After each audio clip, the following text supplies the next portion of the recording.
Di antara para sahabat Nabi Shallallahu Alaihi Wasallam, ada seorang saudagar yang hartanya berlimpah, namun hatinya selalu tunduk kepada Allah. Ia bukan hanya seorang pedagang sukses, tapi juga pejuang yang dermawan, rendah hati, dan dicintai oleh Rasulullah Shallallahu Alaihi Wasallam. Namanya adalah Abdurrahman bin Auf, lelaki yang dijanjikan surga, bukan karena kekayaannya, tapi karena keikhlasannya. Rasulullah Shallallahu Alaihi Wasallam bersabda, Abdurrahman bin Auf di surga dengan berjalan perlahan, karena hisabnya atas kekayaannya begitu panjang. Hadis riwayat Ahmad. Asal-usul dan masuk Islam. Abdurrahman bin Auf berasal dari suku Zuhrah, suku yang sama dengan ibu Rasulullah SAW, Aminah binti Wahab. Ia lahir 10 tahun setelah Nabi Muhammad SAW dan sejak muda dikenal jujur sebagai pedagang. Saat Jaya Islam mulai menyinari Mekah, Abdurrahman termasuk golongan pertama yang masuk Islam melalui ajakan Abu Bakar As-Siddiq. Karena keislamannya, ia disiksa dan kehilangan banyak harta. Namun, keyakinannya tidak goyah sedikit pun. Ia berkata dengan tegas, jika dunia menantang kebenaran, maka aku akan tinggalkan dunia itu. Hijrah dan ujian berat. Ketika Rasulullah SAW memerintahkan hijrah ke Madinah, Abdurrahman meninggalkan semua kekayaannya di Mekah. Ia datang ke Madinah tanpa membawa apapun. Tidak rumah, tidak harta, hanya iman dan tekad.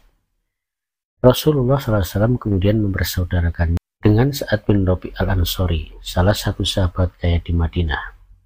Sa'ad berkata, wahai saudaraku, aku memiliki 2 kebun dan 2 istri.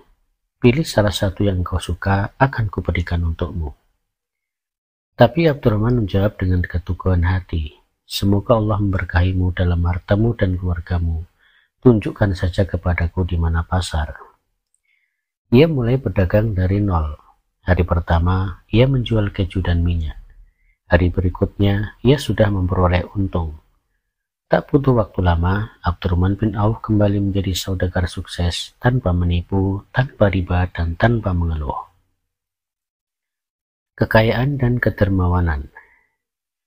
Kekayaannya semakin melimpah, tapi hatinya tidak berubah.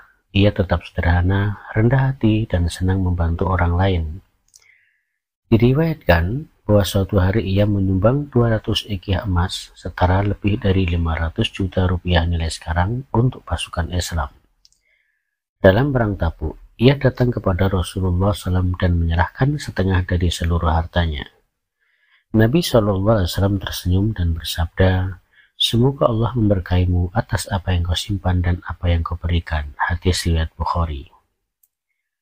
Ia juga membiayai 500 pasukan perang lengkap dengan perlengkapannya. Dan ketika kaum muslimin kekurangan makanan, Abdurrahman mendatangkan kafilah besar berisi 700 unta penuh muatan bahan makanan, lalu semuanya disedekahkan untuk umat. Suatu malam, ia menangis di rumahnya. Ketika ditanya mengapa, ia berkata, aku takut balasan Allah telah diberikan di dunia ini. Karena setiap aku memberi, dunia selalu kembali memberiku lebih banyak. Abdurrahman dalam perang. Meski kaya raya, Abdurrahman bin Auf bukan hanya duduk di rumah. Ia ikut turun di medan perang bersama Rasulullah SAW dalam semua pertempuran besar. Dalam perang Uhud, ia terluka parah dan 20 luka menembus tubuhnya, bahkan sebagian giginya patah. Ia juga dipercaya menjadi panglima perang di Dumatul Jandal dan berhasil menaklukkan wilayah itu dengan strategi yang cerdas. Rasulullah SAW sangat menghargainya dan bersabda, Allah dan Rasulnya ridho kepada Abdurrahman bin Auf. Hadis riwayat Tirmidzi. Masa setelah Rasulullah wafat. Setelah Rasulullah SAW wafat, Abdurrahman tetap menjadi pilar kekuatan kaum muslimin. Ia ikut bermusyawarah dalam pengangkatan Khalifah Umar bin Khattab dan kelak menjadi salah satu 6 orang anggota Majelis Syuro yang dipilih Umar menjelang wafatnya. Ketika Umar meminta agar ia menjadi khalifah, Abdurrahman menolak. Ia berkata, aku tidak ingin memikul urusan umat di dunia ini, tapi aku ingin memikul beban mereka di akhirat melalui sedekahku. Ia kemudian memimpin proses pemilihan khalifah dengan adil hingga akhirnya Utsman bin Affan terpilih. Wafatnya sang dermawan. Abdurrahman bin Auf wafat pada tahun ke-31 Hijriah di usia sekitar 75 tahun. Saat meninggal, ia telah mewakafkan sebagian besar kekayaannya untuk kaum fakir miskin dan para janda sahabat Nabi. Ia meninggalkan warisan yang besar, tetapi lebih besar lagi warisan kebaikan yang tak terhitung. Umar bin Khattab pernah berkata, para wanita Madinah tidak perlu bekerja selama Abdurrahman masih hidup, karena setiap kali ada kesulitan, dialah yang menanggungnya. Jenazahnya dimakamkan di Baqi' dengan tangisan haru para sahabat yang kehilangan sosok teladan dalam kedermawanan. Penutup dan hikmah. Abdurrahman bin Auf mengajarkan kita bahwa kekayaan sejati bukanlah banyaknya harta, tapi seberapa banyak yang kita berikan di jalan Allah. Ia membuktikan bahwa dunia tidak harus ditinggalkan, tapi harus dikuasai untuk menggapai ridha Allah.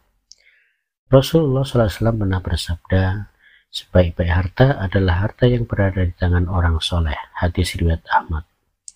Semoga kita dapat meneladani beliau, menjadi orang yang kaya hati, ringan tangan, dan tidak pernah takut kehilangan, karena yakin setiap yang kita berikan di jalan Allah tidak akan pernah hilang.